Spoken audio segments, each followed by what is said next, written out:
Hi friends, நீங்கள் எத்தனை பேர் மல்லிகைப்பூ தோட்டம் வச்சுருக்கீங்கன்னு தெரியலப்பா. நான் கொடுக்கக்கூடிய டிப்ஸை கொஞ்சம் ஃபாலோ பண்ணிங்கன்னா உங்களுக்கு யூஸ்ஃபுல்லாக இருக்கும்.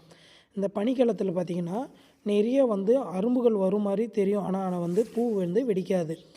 பனி பேஞ்சாவே நிறைய அரும்புகள் குறைஞ்சிடும். ஆனால் கொடிகள் நிறைய ஓடிட்டு இருக்கும், கொடி மாதிரி போயிட்டு இருக்கும். அது பூவை கண்டிப்பாக எடுக்காது. நம்ம இதுக்கு என்ன பண்ணணும் அப்படின்னா, இந்த பனிக்காலம் முடியறது பார்த்திங்கன்னா ஜனவரி ஒரு 15க்கு அப்புறம் பனி படிப்படியாக நம்மளுக்கு குறைஞ்சிரும்.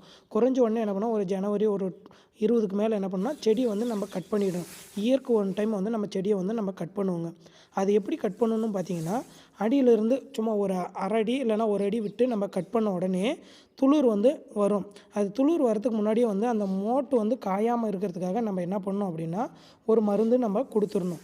கொடுத்துட்டு நெக்ஸ்ட்டு ஒரு 20 நாளைக்கு அப்புறம் பார்த்திங்கன்னா நம்மளுக்கு ஈஸியாக துளிர் நிறைய வர ஆரம்பிச்சிடும். அந்த நிறைய வர துளிருக்கு அதுக்கு முக்கியமாக வர்றது ஒரு அம்மை நோய் என்ற பிரச்சனை தான் நம்மளுக்கு வரும். அந்த அம்மை நோய்க்கு மட்டும் நம்ம மருந்து கரெக்டாக கொடுத்துட்டோம் அப்படின்னா, அந்த இலையில் வரக்கூடிய புள்ளி அதெல்லாம் வராமல் கண்ட்ரோல் பண்ணிடலாம். அப்படி கொடுத்துட்டோம் அப்படின்னா அரும்பு நல்லா அதிகமாகவே அரும்பு கொடுக்கும். அப்போ பார்த்திங்கன்னா செடியும் நல்லா அழகாக இருக்கும்.